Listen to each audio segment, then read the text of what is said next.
Hi there, if you're watching this replay, you can skip forward a little bit to get to the action, but today we are going to be doing something I'm calling Pizza for a Purpose.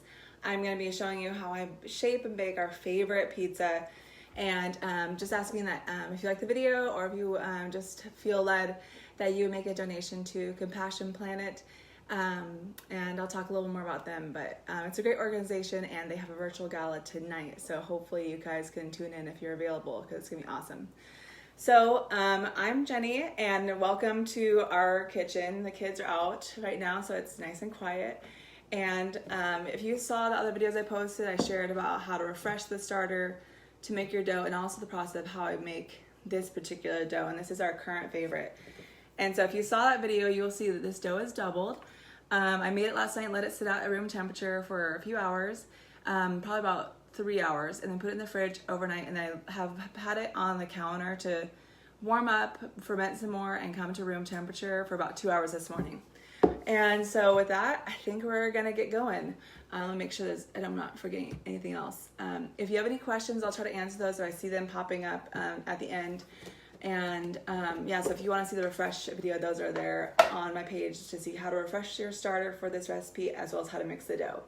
All right, so we have some olive oil in here, so it should pull out really easily. I make this pretty much every week. This is just our new go-to recipe, and I say it's our current favorite because so often I'm finding new ways to perfect our pizza dough, because we make it so often for our family. We make it either if it's just us 5, or if we have people over, we bring people. Hey there, welcome. So I'm just gonna get all this out of here. So the first step after our bulk ferment, and as I mentioned, this has been fermenting, had about, between last night and this morning, had 5 hours at room temperature, and then it was also in the fridge overnight. So this batch of dough is gonna make 3 medium pizzas. So the first step is we're gonna divide it. And, you know, if you want to be perfectionistic, you can weigh it. I usually just like to do it by eye. So I'm going to cut this into 3 pieces. My dough scraper. All right. So since it's been kind of sitting and resting during that bulk ferment, and we want to make sure that the gluten's strong enough while we pull and stretch it later, we're going to do just a gentle pre-shape. So I'm going to take my dough scraper, slide it underneath, and pull that end over over itself, and then turn in a circle to make a small ball shape. So here we go. So these are pretty small. And this dough, I love working with it because it's really firm, so it's easy to work with. So there's one of my pre-shaped balls of dough. Put it right here so you guys can see it nice and close. All right, next one. And then once I do this, I'm gonna show you my baking setup, because we've kind of gotten our pizza baking down to a science in our house.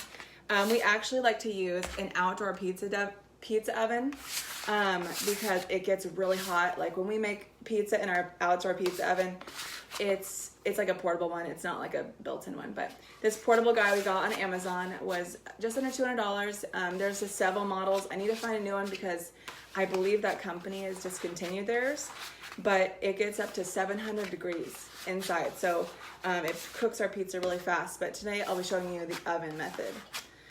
All right, so there's our third batch of dough. So I'm gonna put these little balls right here. They're gonna rest a little bit. I like to sometimes dust them with flour while they're resting. I feel like it helps them from drying out. Sometimes they get dry patches if you leave the dough too long. So just a little light dusting. You don't have to do that step if you don't want to. It also makes it easier to pull your dough. Okay, so while that's resting, let me show you what else we have for our pizza making. So first, over here, hopefully you can see with the camera's angle, I'm gonna get my oven mitts on because this pizza stone is been preheating for 30 minutes.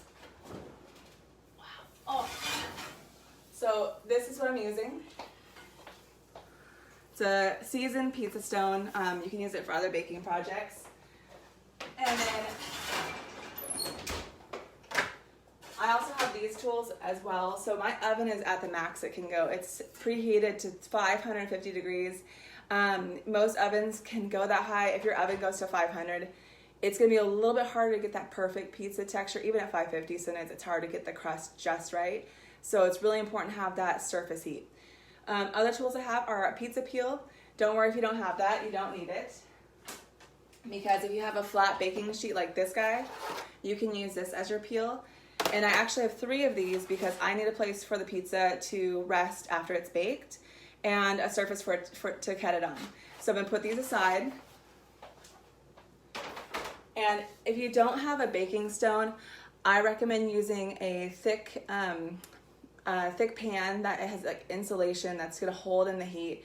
That'll be an okay thing to use, better than nothing, because pizza really needs both heat. It needs the surface heat and also needs ambient heat in order to be cooked well. And so that surface heat, I try to get it around 400 to 500 degrees, because if it's not hot enough, like if you saw the picture of my pizza, I posted in one of our community groups, the pizza I made where the stone was preheated, I held up the piece and it was just rigid. It just stayed straight. The pizza where it was not fully preheated, the pizza is kind of like limp and falling. It just didn't have that like firm texture, like firm baked crust. So that is what we're looking for. And so the oven is a really key part of how your pizza turns out. Now over here I have our favorite cheese. We like using fresh mozzarella, so I'm going to be ripping this apart, put it on top, mostly because I like that it melts right into the crust and it has like a really delicious flavor and it's really fun to work with. You just rip it apart. And I like not having to shred a whole bunch of cheese, since I don't usually like the pre-shred stuff unless we're having like a party, because let's face it, it's a lot faster, especially with kids, just dump it on. And this pizza today is gonna be really simple. It's just a sausage pizza. So in here I have our pre-cooked crumbled sausage. It's some Italian sausage I got from Whole Foods. And it's great because your pizza, sometimes my kids will eat like multiple slices, and so this helps to keep their hunger in check because they're getting some protein with it. And then I am using this pizza sauce. This is from Whole Foods, but because it has a really great flavor, and there's probably a lot of options you can use. So those are the ingredients. Extra touches I like to add are fried sage, sometimes some sauteed mushrooms, but some other time I can show you a different version of our favorite pizza recipe, because this is our current go-to recipe because it's pretty easy. So I'm gonna shape this, but I wanted to say something really quick about why I'm doing this for Compassion Planet. So I'm not sure if you've heard of Compassion Planet. It's a local organization, but they empower at-risk and aged out foster youth. And if you know about the foster care system, you know it is a major problem right now. There's one kid or 2 kids entering every 30 seconds. It's like the numbers are staggering, and this has been a really hard season. I also work with an organization called Glass Slipper, and the girls in the group homes have been they don't have their services, they can't leave, and so a lot of them are running away. They're falling into prostitution. The homes are overrun. They're just like, there's girls crammed together. A lot of them have trauma backgrounds, and it's just a really unhealthy situation. And I can't, we can't serve, a lot of us can't serve them right now because of COVID. And then for Compassion Planet, they haven't been able to have their fundraisers as normal this year, and so they have a huge deficit. And they work to empower youth, and they help house them. They help to get them job training and job skills and relationships, because we know that is the key to success, is not only the skills, but having relationships, having people that care about them. So that's why I'm doing this. So if you like this, just make a donation. I put the link for their virtual gala. We'll be tuning in. And at 6 o'clock, we're actually, I don't know what I'm thinking, but we're going to be part of a magician pre-show. So that will be interesting if you want to catch that in the tailgate. So yeah, I'm glad you guys are here and watching this and having some fun while we can make a difference. So I'm going to get my parchment. I recommend getting a good quality parchment. This is from Whole Foods. You can find this in a lot of places, but I just recommend against some of the cheaper store brands. Whole Foods store brand is awesome, and it's nice and thick. Yeah, Deer Creek Farmer is awesome. I love them. So this is a good parchment. My parents once got one from like Rayleigh's, and it just like fell apart. So if it's really cheap and flimsy, it's going to be harder to use. So I'm going to cut this into a square, and I'm going to get 3 squares and set them aside. All right. This would be a good way to like label people's pizza. If you have a pizza making party, they could write their name on the corner with Sharpie, and then hopefully you keep track of whose pizza is whose.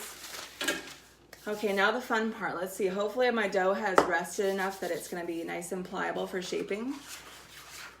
Okay, so we're going to take the dough, and I kind of describe it as like turning a steering wheel. So I hold on to the edges and I turn it. And this helps to keep the crust nice and thick and intact, but I want the center part to get really thin. And this dough is actually still a little bit cool. That's why I recommend making sure your dough is at room temperature. It's gonna be a lot easier to work with. And we're gonna keep turning and rotating in our hands to help make sure that it doesn't get too thin in the areas, like right here. I'm not sure if you can see. It's getting a little thin there, so I'm gonna be careful around that spot.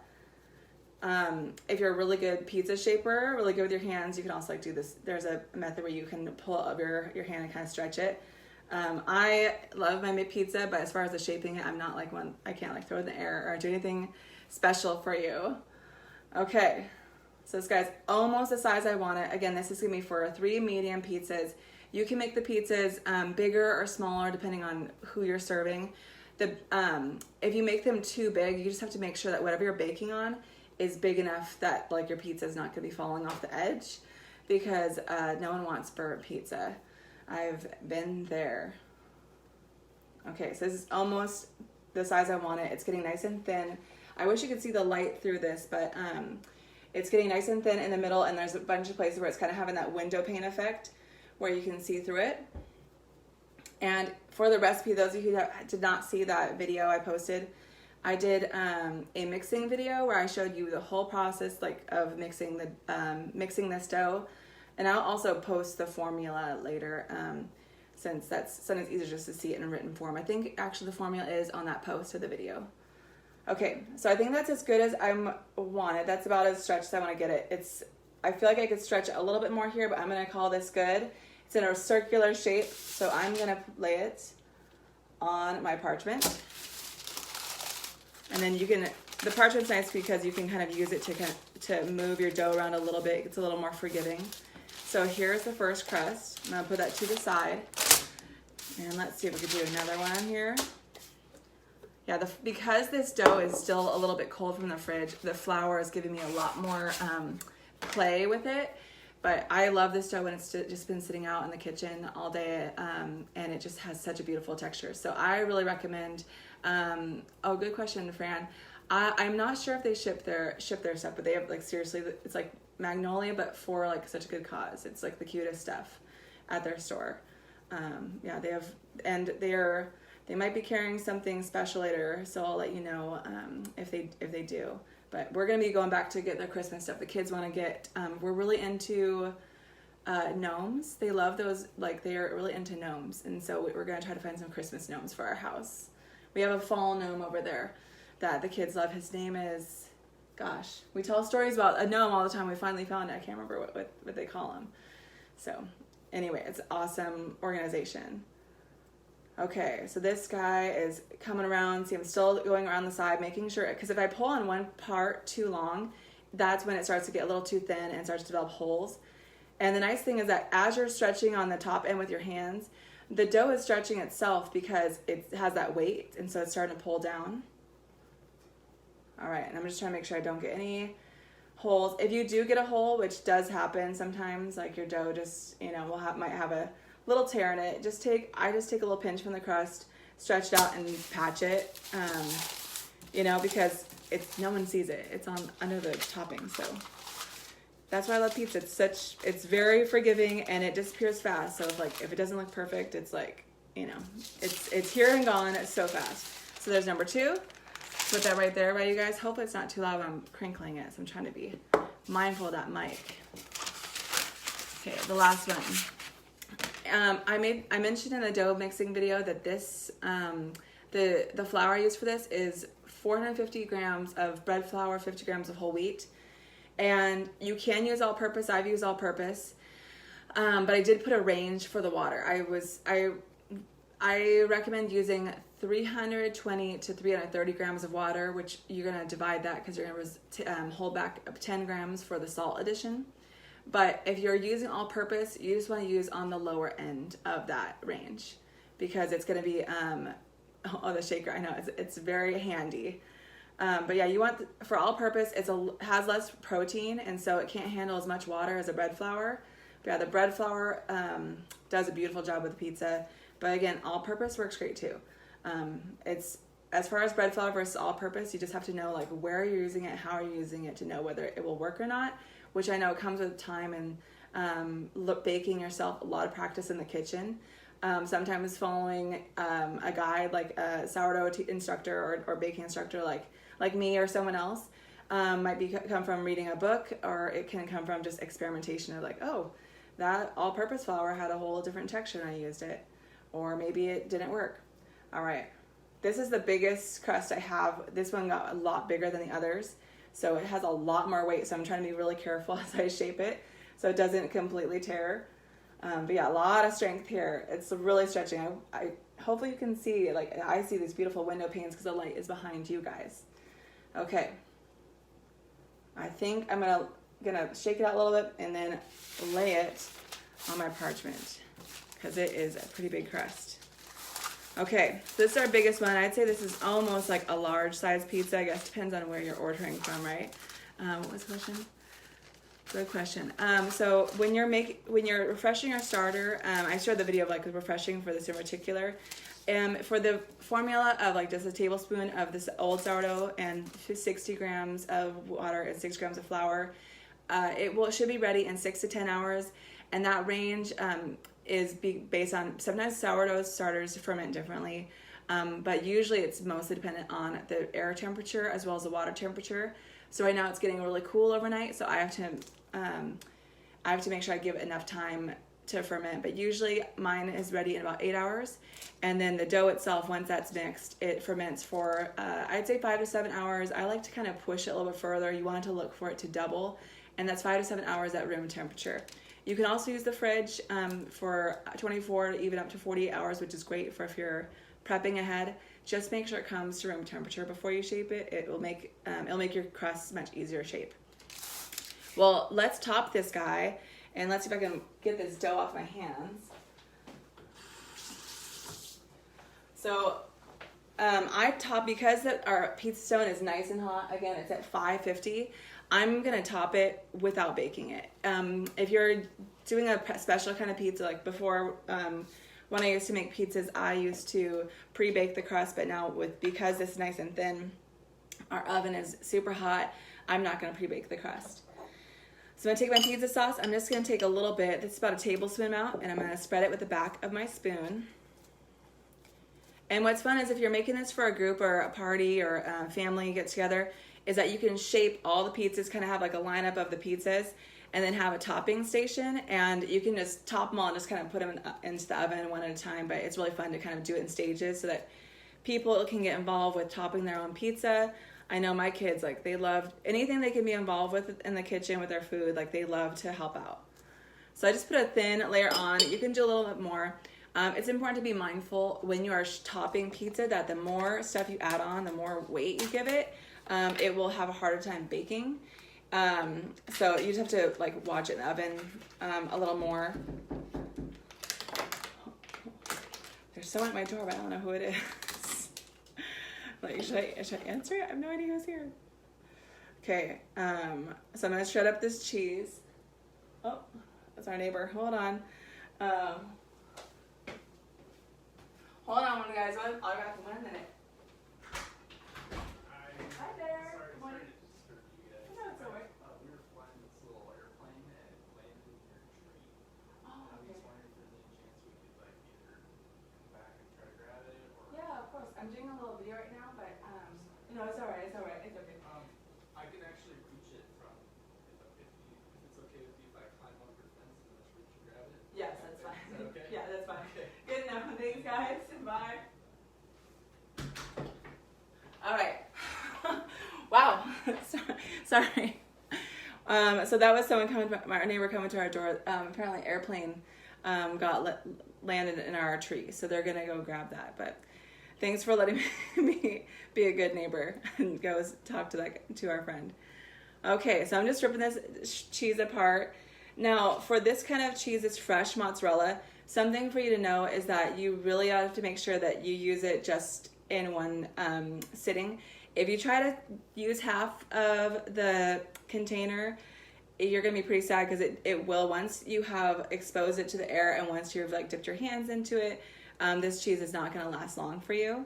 So it's just perfect for like when you're using it. And this size container, this is I think 8 ounces, is perfect for my 3 pizzas. If I was making any more, I would want a little more cheese. Okay, it's getting really wet, and this is gonna just melt right into the sauce.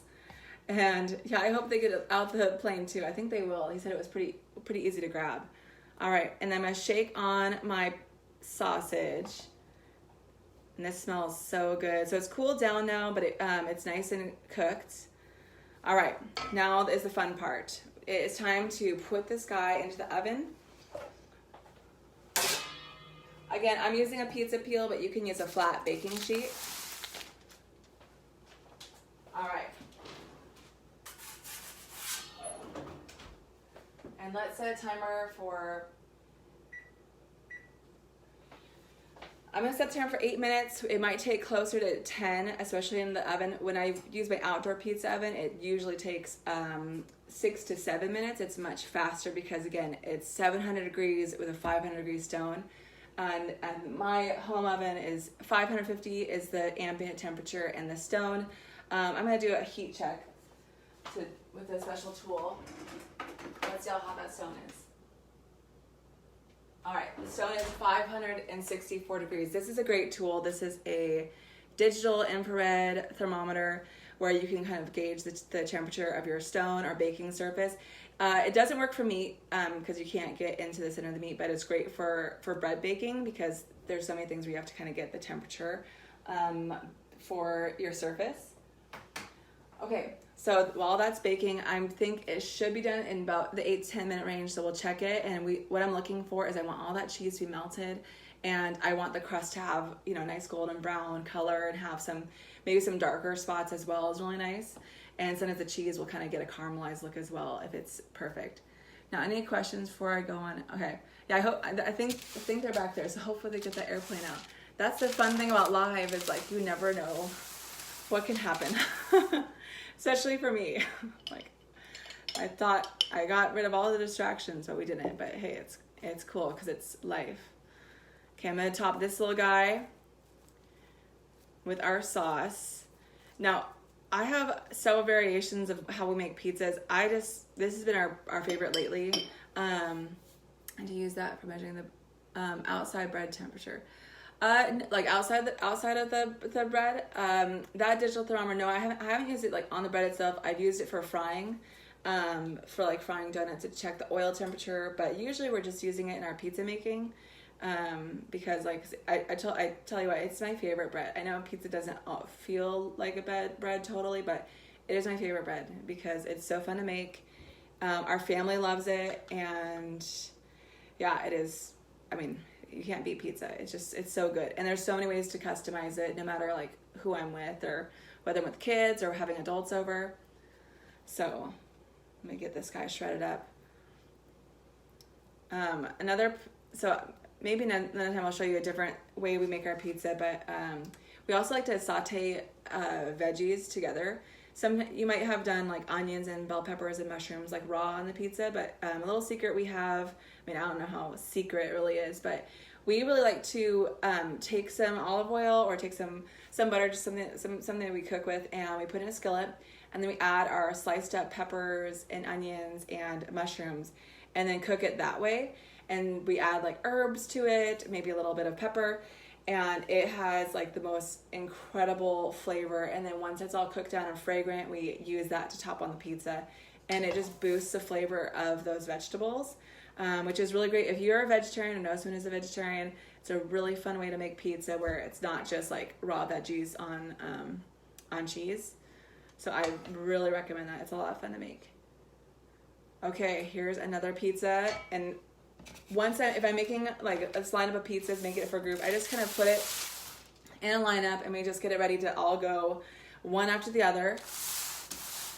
And let's do the last one.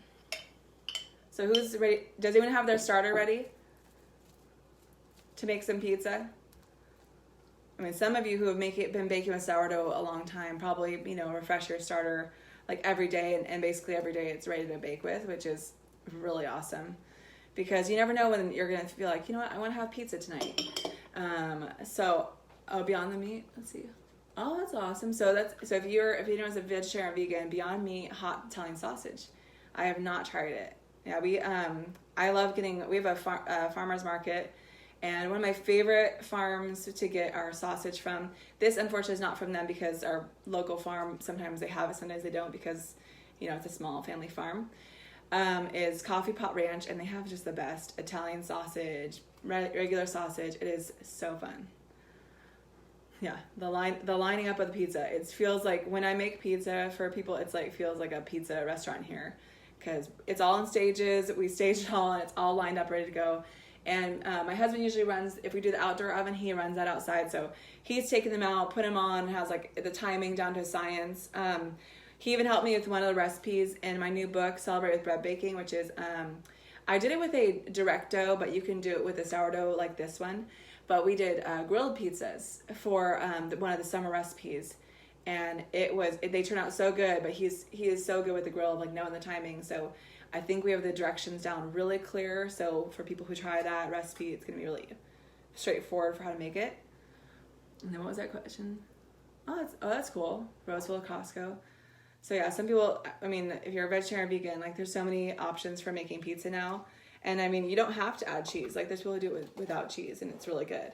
But yeah, sauteing vegetables, my favorite is bell peppers and onions and mushrooms, but sauteing any vegetables is going to boost their flavor, and it's also going to help it kind of meld into your pizza better than just having the raw. And also it helps cook out some of the liquid so that your pizza isn't as wet, doesn't have the pools of water that it sometimes gets.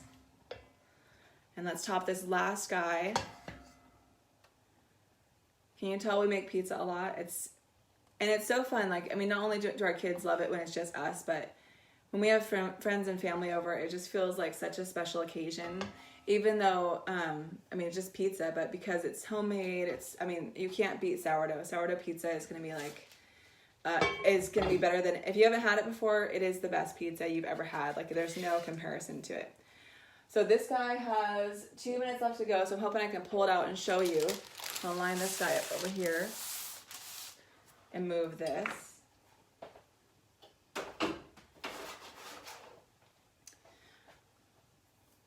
Okay, so and again, if you want to see the whole process, to mix the dough, it takes about 20 to 30 minutes to mix the dough from start to finish, because it takes about 10 minutes to really make sure it's kneaded well and mixed well, and then you have to let it rest for a little bit before you add the salt. So I decided I was going to try to show that on the live today, but I thought, that's a lot of time of you watching me mix. So I decided to film that part separately. So that's a separate video that I posted here on Facebook, where you can see the whole mixing process. I like to make a lot of creative videos where I put fast motion, put music, but this one I just made a few cuts, so it wasn't as long. But I just made it really straightforward. I'm narrating the process. And then for the starter that you need to refresh at least 8 to 9 minutes. I know it smells so good in here. 8 to 9 hours before you make your dough, I put that process just in case, those who are still getting your bearings with sourdough, you can see that refreshing step where you kind of see the whole process. I'm narrating it. It's not a crazy video with lots of bells and whistles, but I just find that for some of you that are just getting out, sometimes you just want to see the process from start to finish really clearly. But some of you who have been doing this for a while, you probably just need the formula and you're good to go. Okay, so while we're waiting for that, let me see, are there any questions? So if you have questions, post them. I'll check on this guy. Okay, let's see how this is awesome. Okay. Woo! Okay, this smells amazing. I mean, for some people in my family, I would bake this a little bit longer, but I'm going to let you check this guy out, and I'm going to put one of these other ones in there. Yeah, that is, do you see how the cheese has completely melted into that sauce, and it's just all one thing all together? All right, 8 minutes again. Oh, that's awesome. And I love it because I love pizza. And so I like to have that crust where it's nice and thick, but I don't want it to just be eating a bunch of bread. I want to have more flavor. So the bread This is my part that we dip. My kids are obsessed with balsamic vinegar. They will like put a petal on their plate and just dip the crust in it and eat all the crust. And another fun thing is that when I have my pizza, I like to fry sage, which is really easy. I should show that another time, but for fried sage, you take the raw sage, a few leaves. I use avocado oil, get that bubbling and simmering, and I just fry each side of the leaf for about 30 seconds and lay them on a towel to cool and top it with some sea salt. And they are like crispy, have a great texture. And then I top the pizzas with those, and it is like unbelievable flavor. And for my slice, what I'm doing is once I have it on my plate, it is coated in red chili flakes and olive oil and vinegar, and it is so good. So question, any tips for breakfast pizza? For breakfast pizza, like with eggs or with bacon, or for breakfast pizza, I mean, some people might want Italian sauce in the morning, but some people might not want to have that. So I feel like a cream sauce might be kind of nice. Like I bet if you did cream and some like cooked bacon, that would be really tasty, and you could add some herbs on top and some like sauteed mushrooms. With eggs, I think with eggs, I mean, I recommend trying it. I mean, I feel like if you had a nice scramble and you poured it into the crust, then it should bake enough with the pizza. I just wonder if it'd be too hot, because I hate eggs that are overdone. So for that, I would recommend trying to bake the crust for 4 minutes and then put the egg mixture on the crust and then bake it for another 4 minutes to see, because for me, I don't mind if the crust gets a little darker, but I would just hate for the eggs to get really dry while my crust is still not baked enough. So that's what I would recommend for that. And then I'm going to try to cut this for you guys before we sign off so you can see what it looks like. It's still hot. I recommend letting it cool for, if you can, for like 10 to 15 minutes, maybe 20 minutes, because if you cut it too soon, the cheese kind of falls everywhere and it kind of makes a big mess. So I'm going to get my special pizza cutter. Okay, those of you who make a lot of pizza, this guy, this brand is Kitchen Star. I'm not sure if it's on Amazon anymore, but there are several versions of this, and it is awesome for cutting pizza, because I like to put tons of toppings, and if I use a rolling pizza cutter, sometimes they just travel with my pizza cutter, and this guy helps me cut really cleanly and keep the toppings mostly where they should be. Okay. All right, so there's one cut. And I'm gonna do 6 pieces on this guy.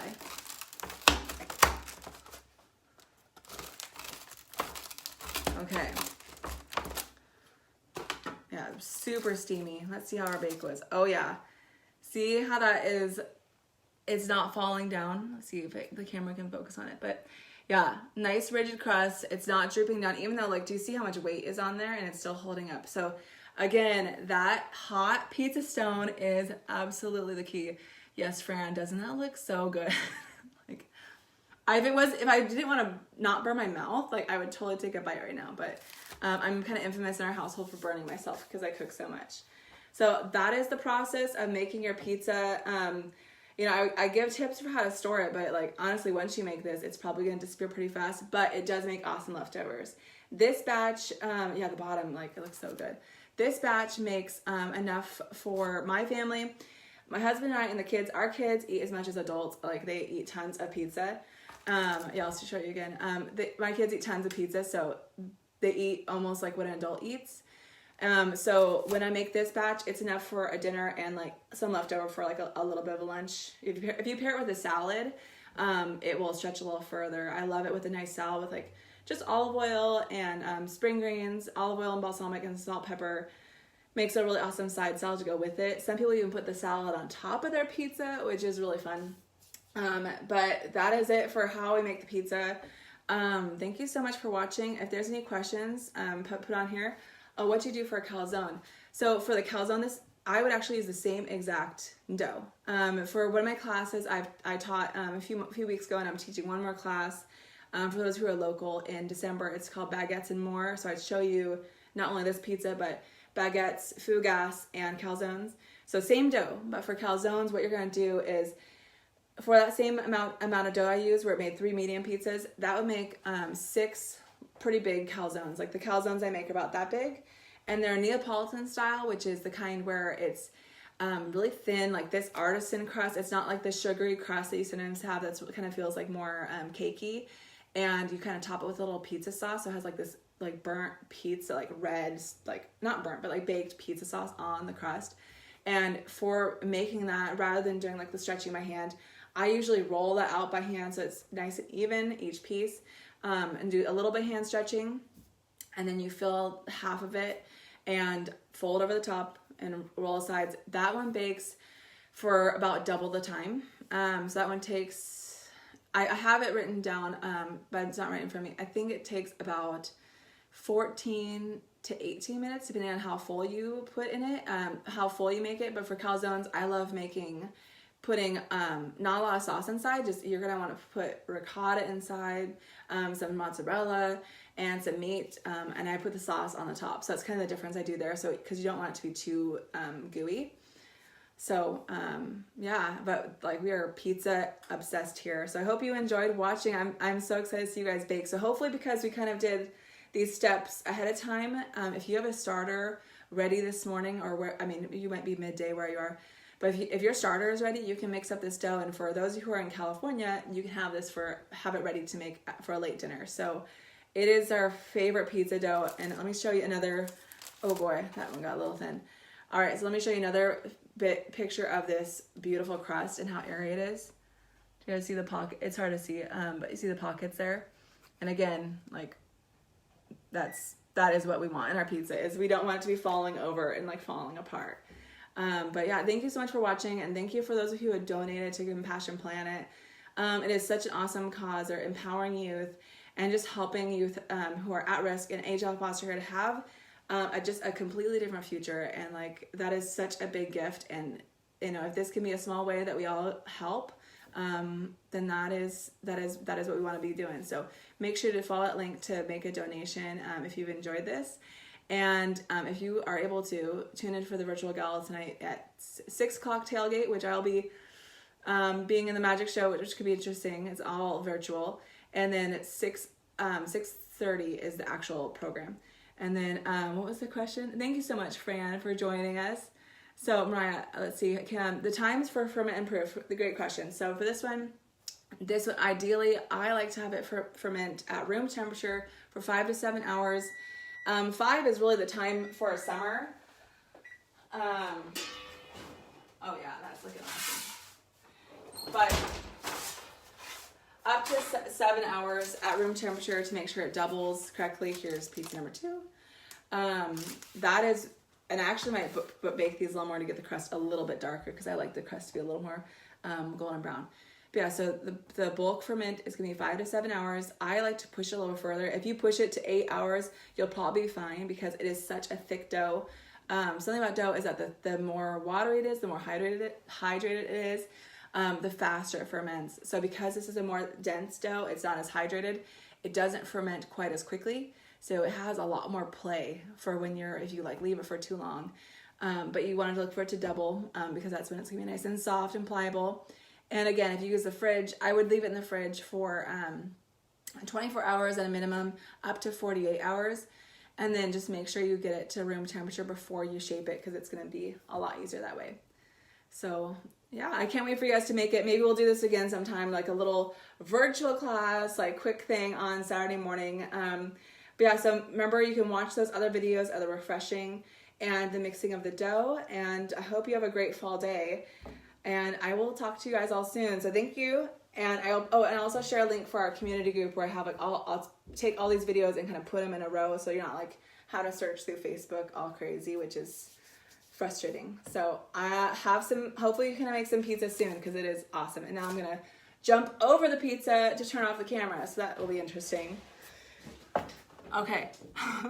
Bye guys. Thank you for tuning in.